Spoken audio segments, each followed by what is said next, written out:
Praise the Lord. I welcome you to our channel, to our messages that come to you and to your living room every Sunday. I want to encourage you that if you are not in church any day, go to Facebook. You see our church on Facebook live broadcast. We have 2 services. One will begin by 7:30 and the other one by 9:30. Make sure that you subscribe for the YouTube and make sure that you watch live even on Facebook every Sunday. We want you to please subscribe, not just to like. You can like, but make sure that you subscribe so that you give us opportunity of ministering to you live the more. The Lord bless you, the Lord keep you. Keep on moving forward and finish shall be yours. In Jesus' mighty name. Amen. Welcome every one of us to another Sunday. In the first Sunday in the month of September. And I pray that as we are going in the course of this year, the good Lord will bless us in Jesus' name. I want to remind us that it remains just 4 months to go for this year. How has been the road? I pray the Lord will carry us through in Jesus' name. Shall we pray? Lord in heaven, we thank you for the journey thus far. We appreciate you for the gift of another month. Thank you, Lord, for the progress we are making every day. Thank you, Lord, for your promise for us, even as your children, even in spite of all that is happening in our nation, that we have to be released little by little under the lockdown. Pray that you set us free and liberate us in Jesus' name. Let the blessing that you have in store for us continue to be ours, so that we shall miss nothing, even as we go to the end of the year, in the name of Jesus. As we listen to your word, speak unto us. Meet us at the point of our needs, and let your name be glorified. In Jesus' mighty name we are prayed. Amen. Well, whether we like it or not, it remains just 4 months ago. We have started the Ember months. Right from this September, we continue to call the Ember the Baba month. And I want to just remind you that this is the 9th month. And the 9th month, we believe that's when the women always give birth. I know that this month is also pregnant with so many goodies of life. And I pray that the blessing, you will not miss it in Jesus' name. The month shall release unto you in abundance, shall give unto you victory. And even according to the theme of our church, this shall be the beginning of season of celebrations. You have many reasons to celebrate in your home, over your children, over your parents, over your work. You have so many reasons to celebrate, even as you go in the course of this new month. And so shall it be. In the name of Jesus. The way I ask, that have been the journey thus far. You know, they just told us that very soon schools will be resuming. And I want to ask all of us that we are back at home, not yet in church. All of us have been coming to church. How have been the journey? Well, the topic we are considering this morning is, what are you doing here? And it's actually taken from the experience of Prophet Elijah when he had to run for his life. So let me quickly read for us from the 1 Kings chapter 19. I may not read all the passages that he actually involved with. We ought to have read from verse 1 to 15. But let me just read from verse 3 to 10. Elijah was afraid and ran for his life. When he came to Beersheba in Judah, he left his servant there, while he himself went a day's journey into the desert. He came to a broom tree, sat down under it, and prayed that he might die. I've had enough, Lord, he said. Take my life. I am no better than my ancestors. Then he lay down under the tree and fell asleep. All at once an angel touched him and said, Get up and eat. He looked around, and there by his head was a cake of bread, baked over the coal, and a jar of water. He ate and drank, and then lay down again. Verse 7. The angel of the Lord came back a second time and touched him and said, Get up and eat, for the journey is too much for you. So he got up and ate and drank. Strengthened by that food, he he traveled 40 days and 40 nights until he reached Horeb, the mountain of God. There he went into a cave and spent the night there. And the word of the Lord came to him. What are you doing here, Elijah? I want to ask you, what are you doing here under this kind of lockdown that we have been in, that we have been restricted, that we have been constrained? What are you doing here? This man has been so discouraged, and I think we must try as much as possible to just see our lives. We may be discouraged. We might have been one way or the other restricted under the lockdown. But I think we must say, make a resolution. And that's why I want us to sing this chorus together this morning. My lifetime, I will give God my lifetime. My lifetime, I will give God my lifetime.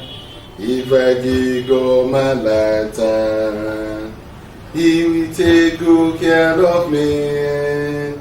He will never, never let me down.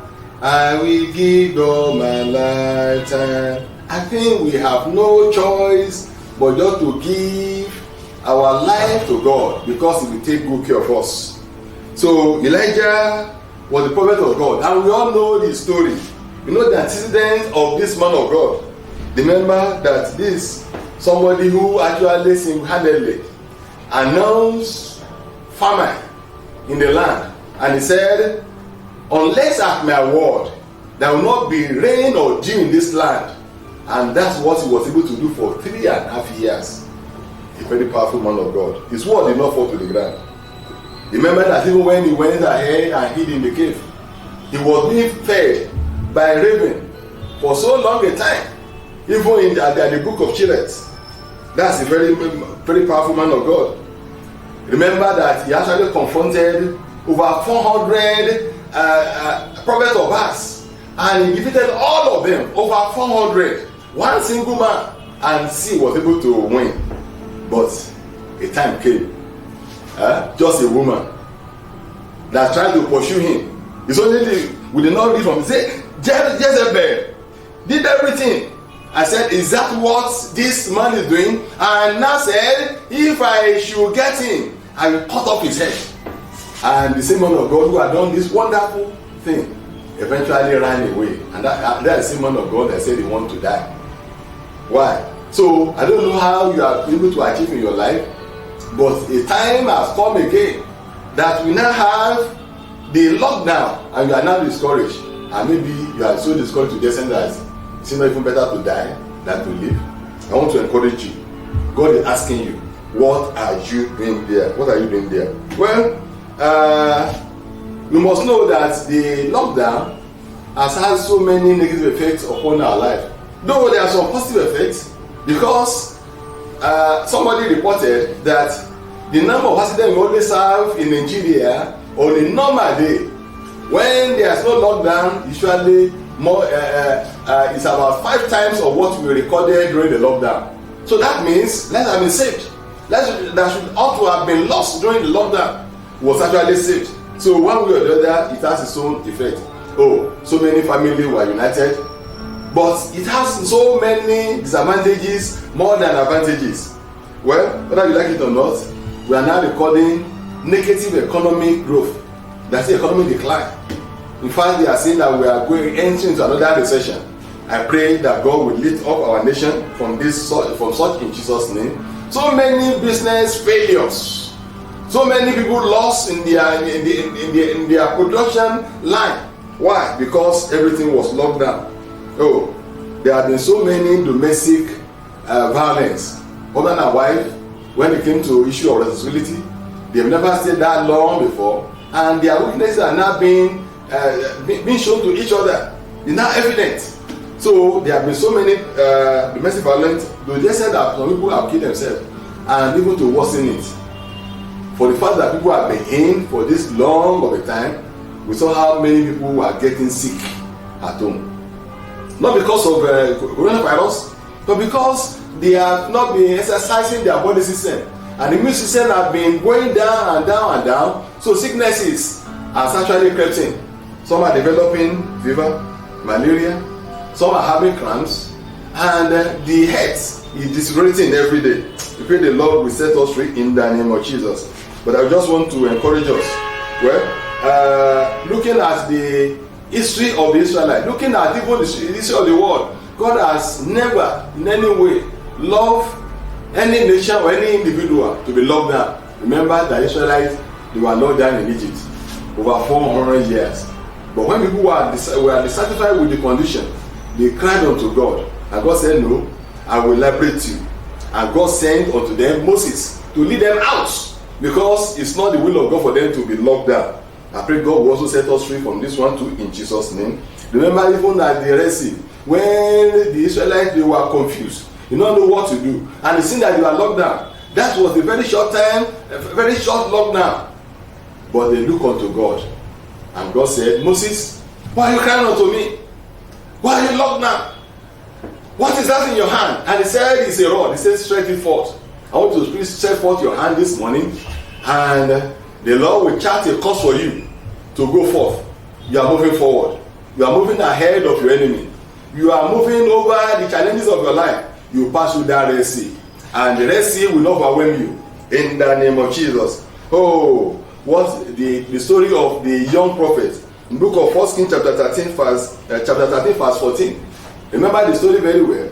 That this man, God has sent him, and he said, the way you are going, don't eat, don't sleep, don't do anything.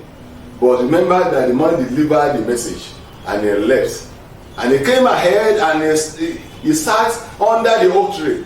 He was locked down there.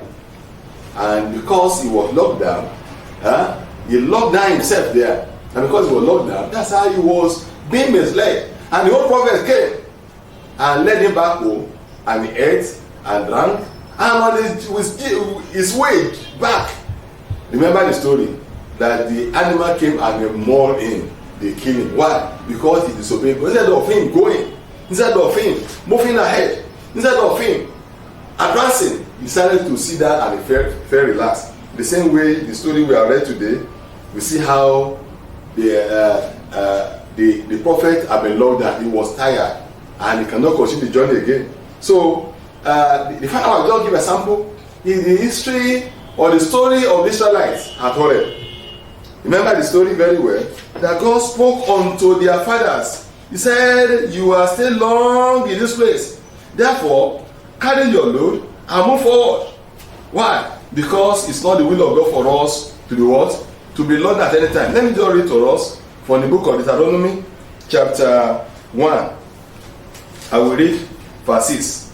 The Lord our God said to us at Horeb, you are still long enough at this mountain. Break camp and advance into the hill country or the Amorites. And when you now got to verse 8, say, see, I've given you this land. Go in and possess it. I want to tell you that the land is prepared for us. You must not just remain on the same spot. And that's why God is asking the question from all this morning. What are you doing there? What are you doing where you are? That you are not doing what God wants you to do. You are still doing something. Let me just give you what God wants us to learn in this one. From verse 4 to 8, you must see that God cares for his own children. God cared for Elijah. The great victory that he had in the past, as I mentioned some of them the other time, you see that he has forgotten them all. He felt like committing suicide. And he said, it is enough. Take my life, Lord. This is the same man who had been so powerful, and the woman now threatened him, and he fled. And he preferred to die.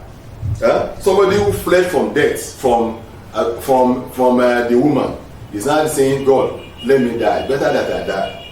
I pray the Lord will deliver us from sin or death in Jesus' name.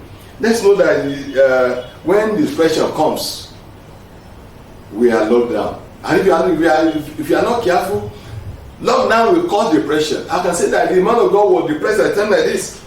But I want to tell you that God is interested in us. Even when we are locked down, God is still interested. And was interested in the life of the Israelites. For over 400 years, he rose up. He was interested at Horeb. He said they stay long in that place. They should pack their load and move forward. I want to tell you that we are still long in this lockdown. We must move forward. We must progress. And God is taking you there. I want to encourage you. You are still at home. Right from the coming month, October, the church will be fully restored. All activity will be fully restored. So be preparing. If you are still there, just prepare everything about you. God will protect you. If it will not be for you, the sicknesses and diseases will not cut short your life. Let everyone, young and old, know that everything will be back to normal before the end of this month, because we are starting our season of what? Of celebration. So God is still caring for somebody, as He cared for Elijah for on that mountain. He said no. He sent angel to him to attend to him. Even when he was locked down, that's what we read this morning. He sent angel to him to go and attend to him and to give him food, and he ate. And he slept again. If you had lockdown, maybe you have made that attempt before, and because of the noise of the lockdown, you went back again. I want to encourage you. The angel of God has come again, and he's tapping you by the side. And what he said is that, wake up! And he saw the bread, baked over the coal, and a jar of water, and he ate and drank.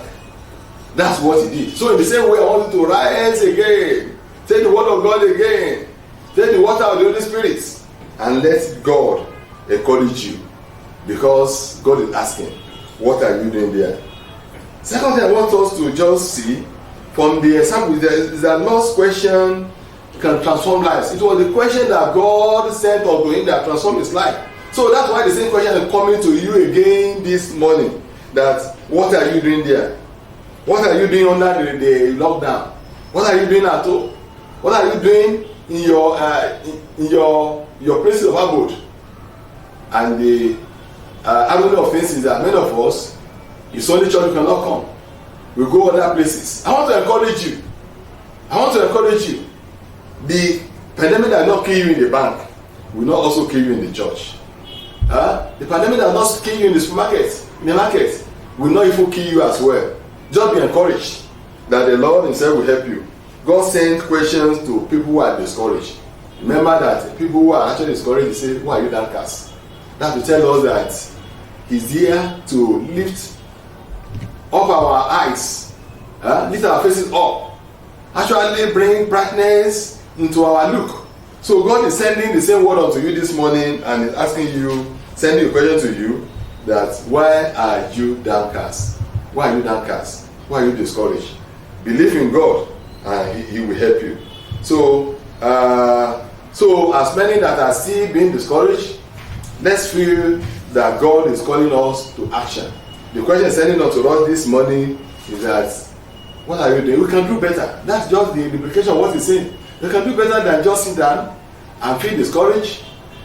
The Lord will help us. And the third thing is that the Lord's command that he told him, he said, go.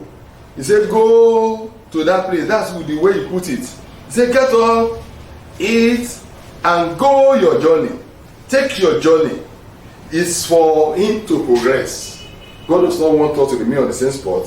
You know, the pandemic has had a lot of spiritual implication upon our lives. Instead of us moving forward, we have come to the level that we have come to the level of spiritual redundancy. We pray less now because they encourage ourselves in prayer because we pray the more. But because you are the only one, because it's only one family, no wonder that Paul encouraged, say, it should not be your habit, as was the habit of some, that some are neglecting fellowship. It should not be your habit. So it has led to so many people even in sin because nobody to encourage one another. I was trying to say the other time, look at the number of suicide cases that happens in the time of lockdown. Not because of the challenges that they had, but because nobody is to encourage another person. The role of the church in life of individual, in life of the children of God, cannot just be overemphasized because we encourage one another. So the sinfulness continue, and the idleness is much. Instead of, and people say that the idle hand is the workshop of the enemy, the workshop of Satan. So we must be ready to be up again. Let's know that the pandemic has led to worldliness. So because you don't have brethren around you to encourage you, it's only what you see in your community, in your neighborhood. That's what you see follow. You follow the same thing. But God is saying you must get up and go. Let's know that number of people are compromising their Christian faith. Why? Because we have been locked down for that long, and people are losing interest in their faith. May God help us even to overcome such in Jesus' name. So the question came not only one time, but God said the question again when we got to verse 14. Yeah? Okay, in verse 13. When Elijah heard it, he pulled his cloth over his face and went out and stood at the mouth of the cave. Then the voice said to him, "What are you doing here, Elijah?" That means God meant what he was saying. God determined that this question is for him, and he must be to answer the question. If I've asked you before, you don't answer me. God is asking you again this morning. What are you doing here? That means you must not take the question lightly. It's a command for us to go back the same way we came. That was the final instruction. He said, go back in verse 15. He said, God said to him, go back the same way you came and to the desert of Damascus. Go back to how you have been doing your things. If God is not giving us instruction, say, what are you doing there? Go back. Do you have any option but just to go the way God wants us to go? So this morning, I want us to know that God is meeting us where we are. I don't know where you are this day. I don't know your condition this day. I don't know what I've been experiencing this day. But even at that condition, at that level, at that position, God is meeting you again this morning. And another lesson we have to learn is that God is asking you not to fear. That you see the same. If he was able to watch over this man that went away and was saying that he's ready to die and he saved him, God will also save you. So we should not fear. God will save you out of the pandemic. It will not be your portion. Then the third thing I want us to learn again this morning is that don't be discouraged about life or about your health situation. God is our Jehovah Rapha, who will see us out of all the challenges of life. Another lesson I want you to learn before we go is go back means that we must continue what we have been doing before. In terms of our prayer fasting, in terms of our Bible study, it's no longer going to be just the 5 minutes exhortation or 10 minutes challenge. We want God to speak to us in language we understand. So what is your own decision this morning? God wants us to be. Say, go back the way you came. Go back to the way you have been doing things. Go back and get better. Go back and be closer to me. Go back and be more powerful. Remember all the accident of Elijah that we mentioned? This is a man who was able to confront 400 prophets. Then I know that he's also more than able to do more. Let's close our eyes as we pray together. Lord, heaven, I want to thank you for this morning. We appreciate you for the challenge that you've given unto us. This one we are preparing to go back to our normal time of worship experience, to be up and doing for you in all that we ought to do. We pray we will not fail you in Jesus' name. Any form of discouragement, take away even from us in the name of Jesus.